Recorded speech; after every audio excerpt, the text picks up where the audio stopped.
Bonjour, dans cette vidéo, je vais vous montrer comment réparer l'application WeChat sur votre iPhone qui ne fonctionne pas du tout ou fonctionne mal.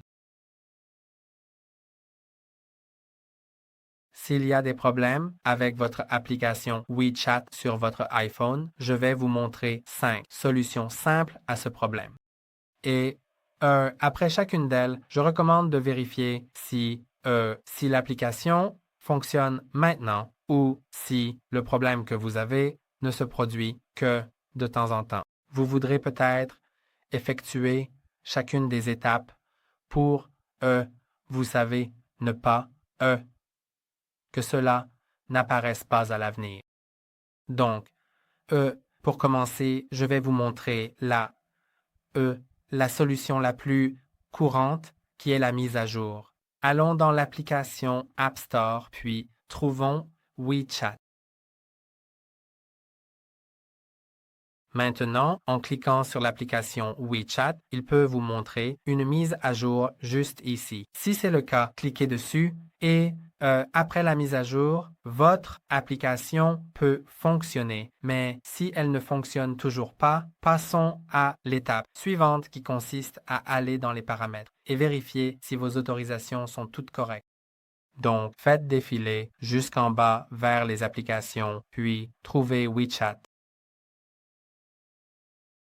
Et maintenant, vous pouvez voir que je n'ai que quelques autorisations. Si vous avez utilisé votre application plus longtemps que moi, alors vous aurez probablement un peu plus d'autorisations ici, comme les photos, l'autorisation de la caméra, du microphone peut-être, ou votre localisation. Il y en a plusieurs, et si l'une d'elles est désactivée, alors les fonctionnalités associés à ces autorisations, eux, ne fonctionneront probablement pas, donc assurez-vous que tout est activé, ou. S'il y a quelque chose comme les contacts ou les photos, vous devez aller dans cela, puis sélectionner Autoriser tout. Ou juste, si c'est la localisation, alors assurez-vous qu'elle est réglée pendant l'utilisation de l'application ou si vous voulez partager votre localisation en direct sur WeChat pour qu'elle continue à être partagée même si l'application est fermée. Assurez-vous que la localisation ici est réglée sur toujours et une fois que tout est réglé, assurez-vous également que les données mobiles sont activées. Si vous voulez utiliser WeChat, même si vous n'avez pas accès au Wi-Fi et que l'actualisation en arrière-plan, l'actualisation des applications en arrière-plan est activée pour que l'application se réactualise en arrière-plan et vous envoie des notifications. Une fois que cela est réglé et que cela ne fonctionne toujours pas, je pense que cela peut aider. Beaucoup de gens, je pense que c'est simplement de redémarrer le téléphone et c'est une chose très simple qui fait souvent que tout fonctionne. Et pour le faire, appuyez simplement sur le bouton d'alimentation et l'un des boutons de volume en même temps, puis vous verrez glisser pour éteindre, alors faites glisser et relâcher, puis attendez environ 10 secondes. Et après les 10 secondes, vous pouvez commencer en appuyant et en maintenant le bouton d'alimentation jusqu'à ce que vous puissiez voir le logo Apple.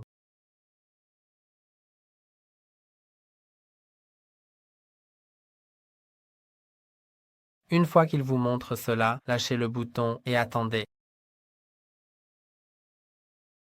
Maintenant, je vais simplement déverrouiller le téléphone. Et vous pouvez juste voir si l'application fonctionne.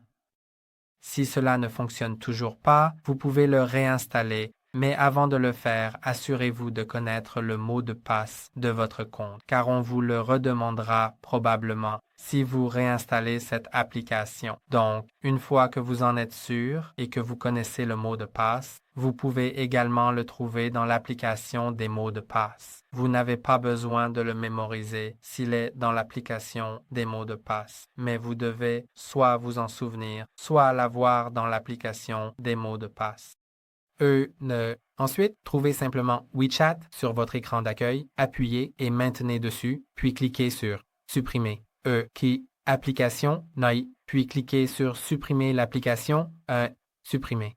Une fois qu'elle est supprimée, allez sur l'App Store et recherchez WeChat. Ensuite, téléchargez-le et attendez qu'il soit téléchargé. Une fois qu'il est téléchargé, il devrait fonctionner.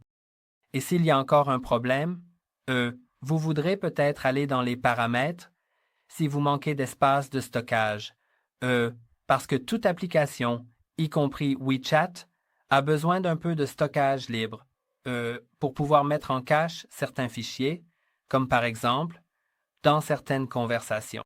Vous pouvez recevoir une photo et elle ne se chargera pas si vous n'avez pas assez de stockage sur votre téléphone. Et bien sûr, elle la met en cache de manière permanente, temporairement, donc ce n'est pas comme si elle sauvegardait cette photo pour toujours. Elle la met simplement en cache pendant quelques jours puis la supprime. Donc ne vous inquiétez pas vraiment à ce sujet, mais vous devez avoir un peu d'espace libre. Alors allons dans Général, puis Stockage de l'iPhone, et maintenant, vous pouvez voir que j'ai beaucoup d'espace libre, soit 30 gigaoctets. C'est beaucoup. Mais si vous avez, disons, 100 mégaoctets, peut-être un peu plus ou un peu moins, alors ce n'est pas suffisant.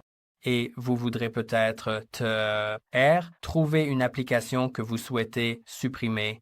Bien sûr, si vous le pouvez, si vous avez une application dont vous n'avez tout simplement pas besoin, car si vous avez besoin de toutes les applications que vous avez, alors malheureusement, cela ne sera pas possible, mais je vais vous dire quoi faire ensuite dans un instant. Avant de faire cela, également, si vous trouvez une application que vous souhaitez supprimer, et que vous ne voulez pas vraiment supprimer ces données parce que vous prévoyez de la réinstaller à un moment donné dans le futur, alors vous voudrez peut-être la décharger. Cela ne supprimera pas les documents et les données. Cela réduira seulement la taille de l'application. Donc, si vous avez des données mises en cache dans cette application, comme dans Waze, vous pourriez avoir une carte hors ligne ou je ne sais pas, dans TikTok, vous pourriez avoir une vidéo brouillon et si vous déchargez l'application, cela ne la supprimera pas. Et si vous la supprimez, cela supprimera l'application et ses données, donc ce choix vous appartient.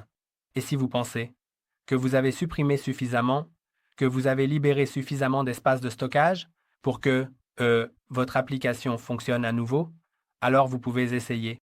Et si vous ne pouvez vraiment désinstaller aucune application, vous pourriez vouloir aller dans Photos. Les photos prennent généralement beaucoup de place. Dans mon cas, elles occupent 2 gigaoctets, donc pour libérer de l'espace. Vous pouvez simplement trouver les photos dont vous n'avez pas besoin. Vous pouvez voir que j'ai beaucoup de photos. Elles ne sont pas toutes vraiment nécessaires. Donc, pour les supprimer, cliquez sur Sélectionneur, sélectionnez les photos dont vous n'avez pas besoin. Je vais en sélectionner, disons, 3. Ensuite, cliquez sur l'icône de la corbeille et cliquez sur Supprimer 30 photos. Et une fois que vous les avez supprimées de cette manière, cela n'a pas encore libéré votre espace de stockage. Elles ont été déplacées dans le dossier supprimé récemment, pour environ 30 jours. Et après ce délai, elles seront supprimées définitivement. Mais si vous voulez libérer votre espace de stockage maintenant, assurez-vous d'abord que vous êtes sûr de ne pas avoir besoin de ces photos ou vidéos, car les vidéos prennent également beaucoup de place. Et c'est le moyen le plus simple de libérer votre espace de stockage en supprimant des vidéos dont vous n'avez pas besoin. Si vous avez besoin de certaines vidéos, n'hésitez pas à les conserver. Oui, donc si vous voulez libérer votre espace de stockage maintenant, assurez-vous que vous voulez supprimer cette photo ou vidéo. Ensuite, allez dans le dossier supprimé récemment. Vous devrez peut-être le déverrouiller avec votre Face ID ou votre code d'accès. Et ici, vous verrez, vous pouvez simplement cliquer sur Sélectionner, sélectionner les photos que vous souhaitez supprimer définitivement, cliquez sur les 3 points, puis Supprimer, supprimer de tous les appareils, et c'est fait. Donc maintenant, votre espace de stockage devrait être libéré. Et si l'application ne fonctionne toujours pas, essayez de redémarrer votre téléphone à nouveau. Ensuite, si les problèmes persistent, il y a 2 choses qui ne dépendent pas de vous. C'est soit le serveur de WeChat qui ne fonctionne pas temporairement, mais il devrait être opérationnel à nouveau dans quelques heures, probablement, ou c'est juste que l'application nécessite une mise à jour qui n'a pas encore été déployée. Donc, vous voudrez peut-être chercher une mise à jour de temps en temps et voir dans l'App Store s'il y a une mise à jour disponible ici. Et si c'est le cas, alors mettez à jour l'application et elle pourrait fonctionner à nouveau. Et c'est tout pour aujourd'hui. N'oubliez pas de liker et de vous abonner. À la prochaine.